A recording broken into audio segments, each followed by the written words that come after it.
Bom, e quando eu e o Pedro, vimos que fazia sentido todas essas problematizações, lá em 2017, nós conhecemos Coronel Fabriciano, né? O prefeito Marcos Vinícius começando seu primeiro mandato, montou um time de primeira qualidade, fez toda a diferença, foi a equipe que o Marcos conseguiu montar e liderar, faz toda a diferença, ter um time comprometido, capaz e com um líder que também faz a diferença para tocar a agenda e os projetos. Isso deu uma química muito forte quando o Marcos convidou a mim e o Pedro para entrar ali nesse início de mandato. E para nós foi assim um laboratório muito bacana de testar, né, aquilo que a gente já vinha conversando na prática e juntos fomos construindo a implantação deste método de planejamento estratégico situacional com o sistema de gestão de ativos no dia a dia do governo de Coronel Fabriciano. Dar as boas-vindas para o Pedro Fraia, dar um primeiro oi aí, que depois vai seguir abrindo um pouco o método para a gente. E queria também um primeiro alô dos meus amigos Everton Campos, secretário de Governança Política de Coronel Fabriciano, e do prefeito Marcos Vinícius Bizarro, que, vale lembrar, foi reeleito com mais de 80% dos votos, um dos maiores índices do Brasil e o maior da história de Coronel Fabriciano e do Vale do Aço. Bom dia, doutor Marcos, bom dia, Everton, bom dia, Vladimir, é um prazer estar aqui. Realmente a nossa caminhada junto foi muito interessante, acho que o objetivo nosso no início era pensar um pouco como a trajetória de um ex-prefeito poderia ajudar um prefeito recém-eleito, né? Numa perspectiva de cocriar, de trazer um pouco a experiência de alguém que já passou, sabe alguns atalhos, já caiu em alguns buracos, para propor caminhos. E nós fomos para compartilhar essas experiências, acabamos aprendendo muito, né? E essa experiência foi muito interessante. Everton coordenou o que nós vamos chamar aqui depois do GEGOV, que era o núcleo, que justamente tentava colocar o tempo do governo e o foco de atenção no eixo, não deixar que o governo ficasse reativo a alguns problemas, antecipasse ameaças e mantesse o plano de ação em dia. O secretário de governo, Everton Campos, teve aí na frente, coordenando o GEGOV, igual o Pedro já adiantou. Eu acho que a gente antecipou muitas coisas, né? E otimizar os recursos, né? Porque criar recursos novos é quase impossível hoje, né? Aumentar os já existentes também é complicado. Então, você tem que otimizar para quê? Com pouco fazer muito. E se você só consegue fazer isso com planejamento, né? Então, agradeço a você, agradeço o Pedro, que estiveram aí com a gente aí no primeiro mandato. Bom dia, Vladimir, bom dia, Pedro, bom dia a quem está nos assistindo. Para mim é uma honra participar desse case. É muito fácil quando você tem um gestor à sua frente, né? Um cara que tem uma visão de gestão. Então, esse governo tem sido um aprendizado para nós e com o Dr. Marcos, ele está sempre antenado, né? Isso é um suporte importante, né? É uma base que a gente tem para a gente trabalhar. E agradecer a vocês aí pelo início, né, da primeira gestão, nos ter dado esse suporte também, né? Trazido as experiências de fora para cá, para a gente estabelecer um rumo, né? E graças a Deus deu certo. Tanto é que deu certo que houve uma reeleição com mais de 84% de aprovação do governo. Porque não adianta você pensar só em projeto, PPP e concessão e sair fazendo. Não, você tem que cuidar primeiro da base, teste do governo, para você depois subir as paredes com segurança, né? E quando a gente fala aqui do planejamento estratégico situacional, com o sistema de gestão de ativos desse método, e o que o Coronel Fabriciano fez, lembrando que Coronel Fabriciano é uma cidade de 110 mil habitantes, que fica no Vale do Aço Mineiro, e é uma cidade do grupo G100, né? Uma cidade que tem um adensamento populacional forte, com uma receita per capita baixa, portanto, muitos desafios urbanos, sustentáveis, de mobilidade, com poucos recursos. E o Marcos soube, né, fazer um dever de casa super bem feito para aproveitar bem seus recursos, suas receitas e seus ativos, e a partir daí fazer um case bacana de uma cidade pobre. Eu lembro que lá um terço da cidade, né, mora em áreas de risco em termos de chuva. Então, assim, é um desafio muito grande, uma cidade que tem uma topografia desafiadora, que tem também questões fundiárias complexas, e com isso traz muitos desafios urbanos. E isso tudo nós enfrentamos nesse trabalho, né, Pedro? Eu queria que você falasse um pouco, Pedro, nesse início aí, contextualizasse o que é esse planejamento estratégico situacional dentro desse novo momento que a gente vive na sociedade, né? Que foram condições necessárias, né, para o trabalho. Eu acho que nós fomos apoiadores do governo, mas o que prevaleceu foi a visão e o empenho da liderança. A gente falava, o Everton falou bem da visão de gestor do Dr. Marcos. Com planejamento já é difícil, sem planejamento é impossível, né? E a gente lembra bem, né, Vladimir? A gente fazia o acompanhamento do planejamento estratégico, só que o Dr. Marcos ele já acorda 4 horas da manhã para fazer o acompanhamento do planejamento estratégico antes da gente, né? Então, a gente chegava lá e já tinha feito o acompanhamento, né? De certa forma.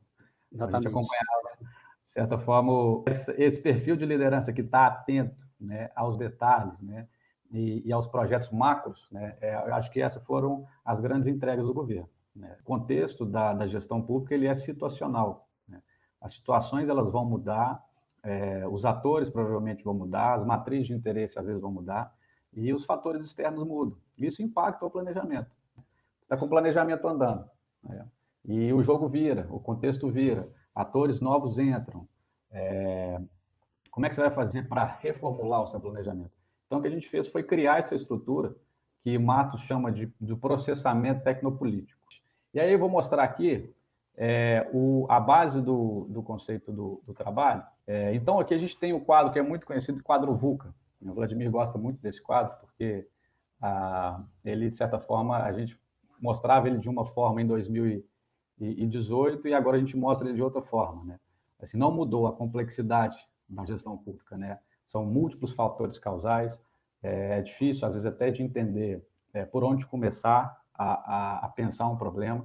Ao mesmo tempo, você tem uma volatilidade muito alta das circunstâncias, né? O governo passa sempre por altos e baixos, você tem que lidar com fatores externos, como a Câmara, como os órgãos de controle.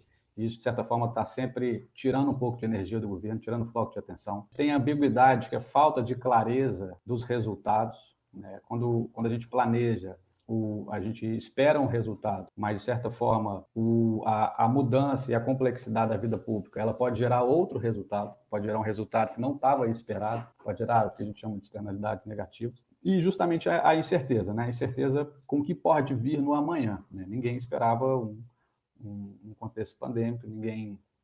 então, é um exemplo claro da nossa falta de controle sobre o que vai afetar o governo, né? Então, esse aí é o quadro do mundo VUCA, que a gente se baseia para pensar o planejamento. O planejamento está sujeito a esses aspectos, né? E hoje a gente entende que o mundo VUCA, a gestão pública, ela quase que entrou no mundo VUCA ao quadrado, né?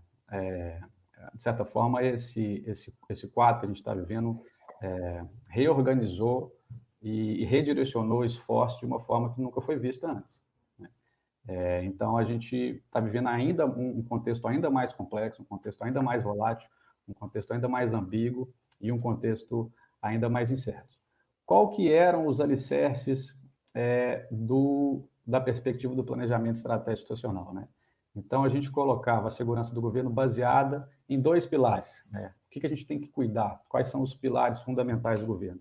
Primeiro é a governança, né? Que envolve o planejamento estratégico, as finanças municipais, gestão de pessoas, o controle interno, gestão de projetos, a gestão de ativos e a inovação, né? Que é o pilar de qualquer instituição, seja ela governamental ou não, né? Esses processos eles precisam estar alinhados, eles precisam estar consonantes, e isso, de certa forma, é o motor da gestão, de qualquer instituição, seja ela privada ou não.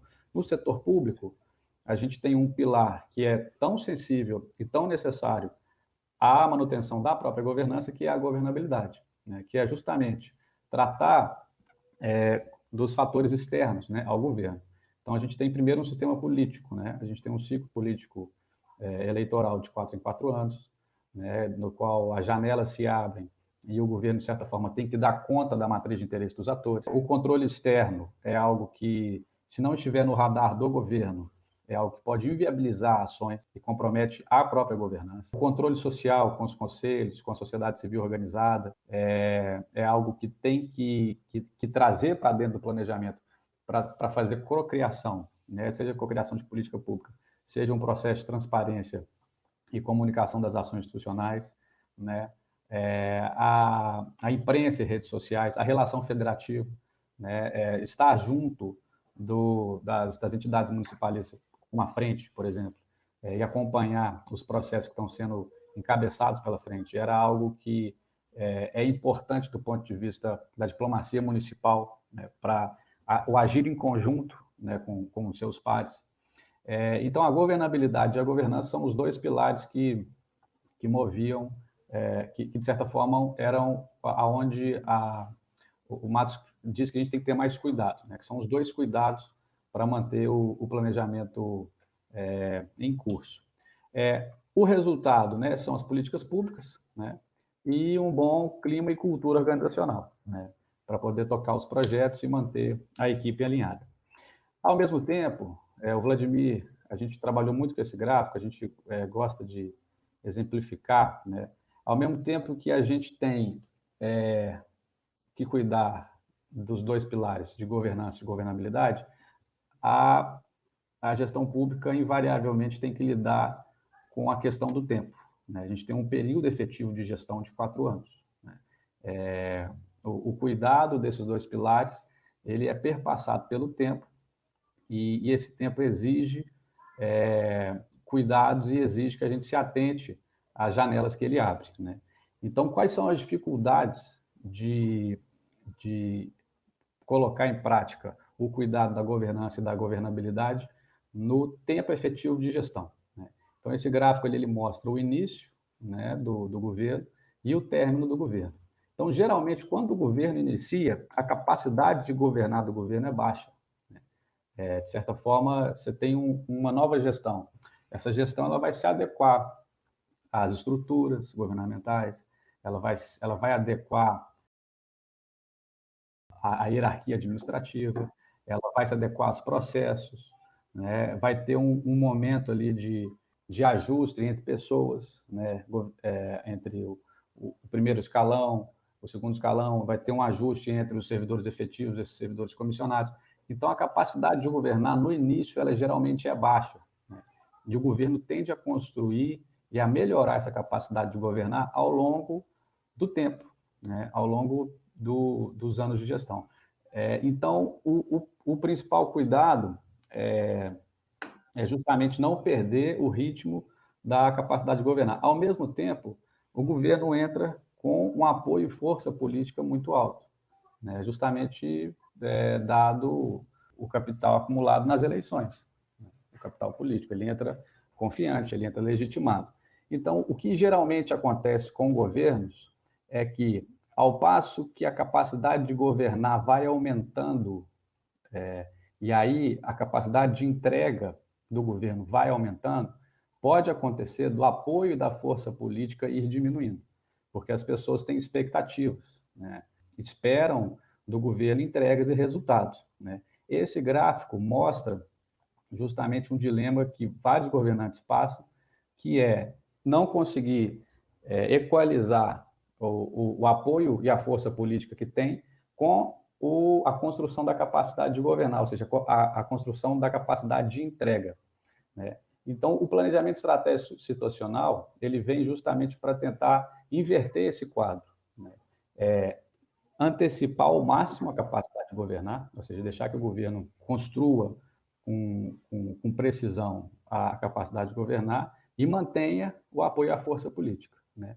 Ou seja, construa a sua governança, estruture o pilar de governança e mantenha o pilar da governabilidade. Bom, e aqui, um dos principais argumentos do planejamento estratégico institucional era a perspectiva que Matos deixou, que ele, né, em vários estudos, em vários anos de estudos, ele dizia que um governante latino-americano toma cerca de 3.000 decisões por ano. E aí ele considera que são 5 decisões de grande importância, aquelas decisões que são divisores de água do governo, outras 45 decisões importantes, aquelas decisões que trabalham com projetos estruturantes, né, projetos com resultado de médio e longo prazo, 300 decisões significativas, que não deixam de ser importantes, e 2.600 decisões rotineiras. O que ele estava querendo dizer com isso? Estava querendo dizer que grande parte da perda da capacidade de governar, daquele gráfico que a gente viu, vem da perda de foco de atenção, né, com o que é importante, com o que realmente importa. E para Matos, o principal gargalo e o principal problema a ser combatido é um comportamento reativo do governo, né? Ele não dispensa o comportamento reativo, ele não nega o comportamento reativo, vai haver comportamento reativo, é necessário minimizar o impacto desse comportamento negativo. Então, para o planejamento estratégico situacional, os recursos mais importantes de um governo são o tempo e o foco de atenção. O tempo é o espaço onde você vai conseguir construir capacidade de governar sem perder foco de atenção, com problemas que geralmente tiram seu foco de atenção, mal-estares que atravessam o governo, né, com processos que são ineficientes, estão atrasando a tomada de decisão. Então, os principais recursos de um governo seriam o tempo e foco de atenção. E, por fim, ele propõe criar o que a gente criou em Coronel Fabriciano, juntamente sobre a coordenação do Everton e sobre a legitimidade do Dr. Marcos Vinícius, que foi a unidade de processamento tecnopolítico. Seria justamente uma barreira a problemas que desviam o foco de atenção do governo ou problemas pouco processados, né? Problemas que ainda não estão bem formatados, o governo não tem uma visão clara sobre eles. Ela filtra, processa e entrega para o governante um cenário decisório, né? Ela faz primeiro a seleção de problemas, ela prioriza aquilo que deve entrar como foco de atenção do governo, ela propõe um plano de ação para esse problema, propõe uma estratégia, né? Ou seja, como colocar esse plano de ação em curso e pressiona o tático operacional, né? Ou seja, acompanha as execuções das ações na medida que vão estabelecendo prazos e responsáveis.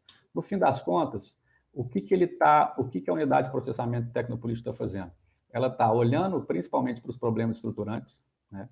Ela está filtrando aquilo que considera mal-estar dentro do governo. O que é um mal-estar dentro do governo? Às vezes, os governos passam muito por isso, muito relacionado a redes sociais, né? Algo que vem de fora da rede social e começa a entrar e começa a tomar uma dimensão como um grande problema e começa a destabilizar o governo, tirar o foco de atenção do governo aos problemas mais estruturantes, e a gente chama isso de mal-estar impreciso. Então, isso tem que entrar para dentro desse filtro para processar e dizer o quanto de tempo vai ser gasto para esse tipo de problema, né? Para justamente não destabilizar o governo. Problemas de baixo valor, obstáculos, problemas pouco processados e ameaças. Então, todos esses tipos de problemas, todas essas questões, né, que deveriam, que batem à porta do governo, primeiro elas passam por um filtro, que é justamente a unidade de processamento tecnopolítico. E, no fim das contas, a unidade de processamento tecnopolítico ela vai produzir a agenda política, que é justamente a organização do foco de atenção do governo. De maneira geral, né, essa agenda política ela pode ser dividida de forma mais básica, né, numa matriz de importância e urgência. Ou seja, o que desses problemas que eu considero como crise, né, que eu tenho que despender tempo e foco de atenção para resolver agora, né?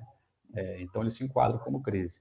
O que desses problemas, dessas questões, entram no planejamento, naquilo que já estava planejado, né, no acompanhamento do planejamento, né? Então, a ordem é seguir o plano. O que desses problemas são distrações, né? São questões que não podem tomar o tempo e o foco de atenção do dirigente, né? Então, tem que ser, de certa forma, eliminado ou delegado, né? Eliminado no sentido de eliminar da agenda do dirigente. E o que é aquilo que é interrupções, né? Aquilo que são problemas que não estão relacionados com as crises, não estão relacionados com as metas e planejamentos, mas estão interrompendo o tempo e o foco de atenção do dirigente. É necessário delegar, né? No fim, a gente criou lá, e eu vou passar aqui, já terminar, esse é o último slide, a gente criou essa estrutura de apoio ao gabinete do prefeito, né, no qual, debaixo dela, a gente chama de GEGOV, né, que era o Grupo Estratégico de Governo, apoiado pela consultoria e por um comitê de governança, né, no qual se divide em 3 eixos. O grupo ele tem 3 eixos principais. O eixo de governança, né, que vai cuidar dos acompanhamentos estratégicos de governo, vai cuidar das rotinas e dos processos, e o eixo de comunicação, que é justamente a porta de entrada da pauta do governo, ou seja, a comunicação ela traz, né, a partir do filtro da comunicação externa e interna, a pauta do que entraria para dentro da unidade de processamento tecnopolítico. E no outro eixo, o eixo da governabilidade, né, que vai tratar do controle externo, a relação com os órgãos de controle externo, a relação com a Câmara e a relação com a sociedade civil organizada, né? Então, no GEGOV, o coordenador do GEGOV em Coronel Fabriciano era o Everton, né? E sobre a decisão do Dr. Marcos Vinícius, escolheu-se membros estratégicos do governo para fazer parte da estrutura, né? E esses membros, eles tinham conhecimentos que eram multidisciplinares para justamente conseguirem processar de forma multidisciplinar problema, né? Para trazer perspectivas diversas, ou trazem a perspectiva do ponto orçamentário, trazem a perspectiva do ponto dos efeitos sobre a Câmara, dos efeitos sobre a sociedade civil organizada, ou traz a perspectiva sobre o impacto disso em rotinas e processos. Então, o problema era visto de diversas óticas para justamente ser processado e esmiuçado, né? Processar no sentido de ter clareza sobre o problema para justamente produzir plano de ação. Esse foi a estrutura que foi montada em Coronel Fabriciano. Everton foi o coordenador sobre a tomada de decisão do Dr. Marcos, e semanalmente haviam reuniões e eram discutidos a pauta, né, de entrada do GEGOV, e os planos de ações eram acompanhados. Vladimir, você queria complementar? Não, aí só uma questão também, que esse GEGOV, na verdade, é o nome da Unidade de Processamento Técnico Políticos, né? Então, foi dado esse nome como Grupo Estratégico de Governo. Foi um trabalho muito bacana, tudo se traduziu, né? A gente pode talvez trazer isso tudo como uma agenda estratégica do governo, você trabalhar o ativo mais crítico, que é o tempo, para que eles tenham o máximo de resultados, numa velocidade mais rápida possível, e que você tenha uma equipe engajada, um líder forte, quente, a sociedade entendendo o jogo, você tendo uma conexão boa com todos os atores do jogo social, e a partir daí você ser um governante que governe, né? O Carlos Matos, a máxima dele, que até o nome de um livro é Adeus, senhor presidente, governantes governados. Então, se você não toma conta da agenda, a rotina te puxa e você fica sendo governado. Então, Marcos e Everton, fiquem à vontade, sejam bem-vindos. Novamente, bom dia a todos que estão assistindo. Acho que Pedro, muito feliz na explanação técnica dele aí, né? Alguns prefeitos que estão chegando no mandato devem estar assustados, né? Devem estar assustados com a situação, mas é uma grande realidade. Você vê que, realmente, a estrutura que foi criada, e aí eu acho que você sintetizou muito bem, Vladimir, o GEGOV, que tecnicamente a UTP, né, que é a Unidade de Processamento Técnico-Política, e a gente simplificou, não, o GEGOV, aí é a parte do governo. Ela é muito importante, porque, igual o Pedro falou, essas teóricas aí, de 2.650 decisões rotineiras, pô, isso consome um mandato que aí começa, ainda mais se o seu mandato você tem um apoio muito forte da Câmara. Você tem aí, igual nós aqui somos 17 vereadores, você tem 15 vereadores. Cada vereador se acha no direito de trazer uma parcela do seu núcleo para dentro do governo discutir, às vezes, assuntos que não fazem andar o governo, de barra. E aí você fica muito limitado para aquelas outras 350 decisões que realmente vai impactar no dia a dia do cidadão.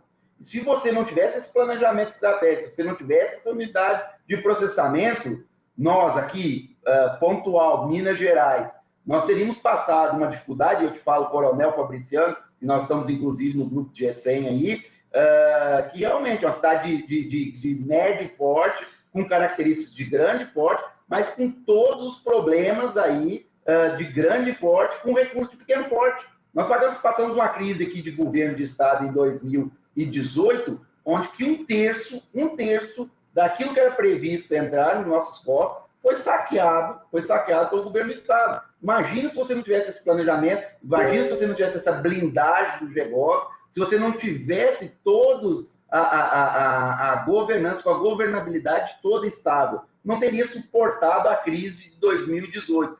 Entra em 2019 instável, com o que traz de 2018, e quando você acha que vai recuperar 2020, vem a outra crise do coronavírus, né? Então, realmente, aqueles colegas que estão chegando aí no mandato, a importância que é o planejamento e a importância dos 100 dias.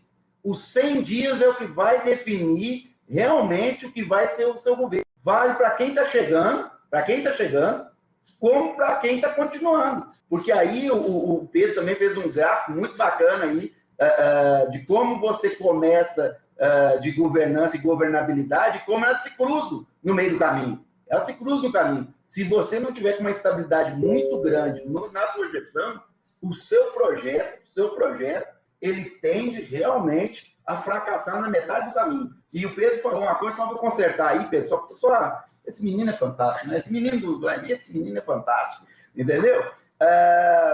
Você falou que a questão da situação política de 4 em 4 anos não é de 4 em 4 anos, ela é de 2 em 2 anos.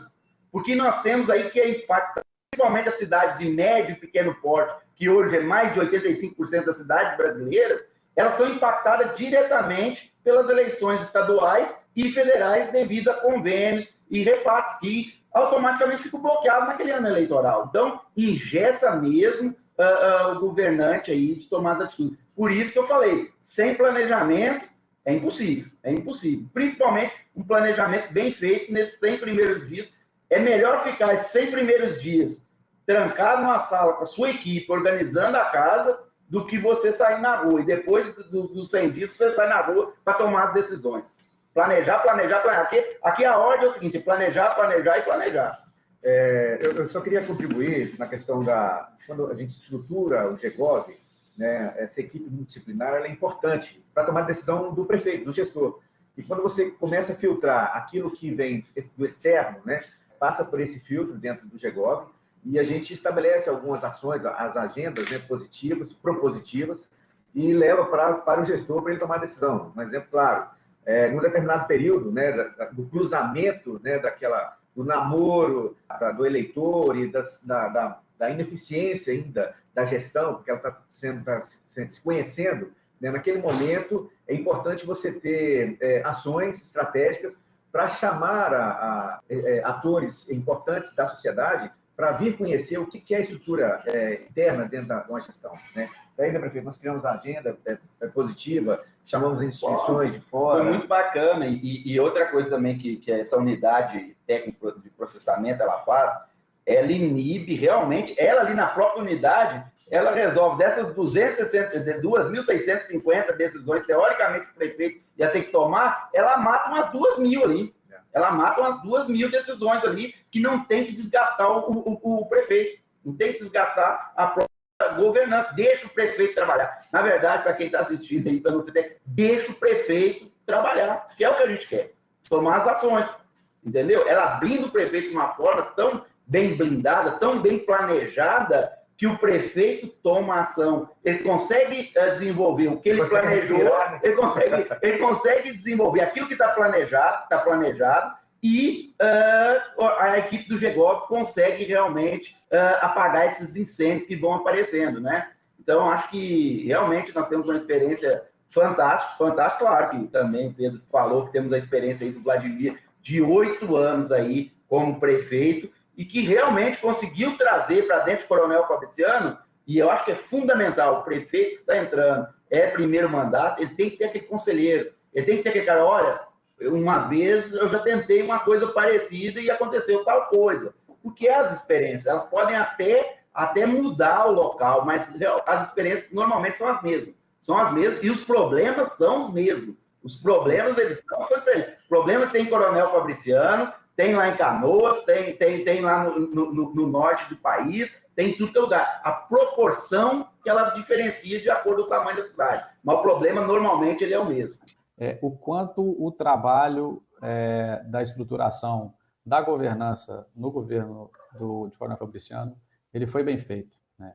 Você tinha um time extremamente alinhado, né? Você tinha um time extremamente comprometido. Esses 90 dias que você coloca, seria o período de estruturar essa capacidade de governar com a estruturação desta nova governança aí, com essa unidade de processamento técnico-político, que em Coronel Fabriciano nós chamamos de GEGOV, e que pode ter um outro nome em outra cidade, mas que cumpre esse papel de filtrar os problemas, de calibrar a agenda, de cuidar do que é importante para se garantir as entregas, estruturar os bons projetos, cuidar aí da liderança, do engajamento da equipe, da boa comunicação com a sociedade, estruturar esse fluxo, entender que ele não pode acontecer de maneira aleatória e nem de uma maneira reativa, né? Ficar esperando as coisas acontecer para depois você ver como que você vai se postar diante delas. Não. Então, ainda mais com esse dinamismo de redes sociais, você tem que ter uma política e uma agenda proativa, e esses 90 dias é o momento correto. Por isso que a gente traz isso muito para o guarda-chuva da agenda de 100 dias, que é o momento de você estruturar isso tudo, pôr isso para começar a rodar, mas é claro que o monitoramento tem que ser permanente, né? Com fluxos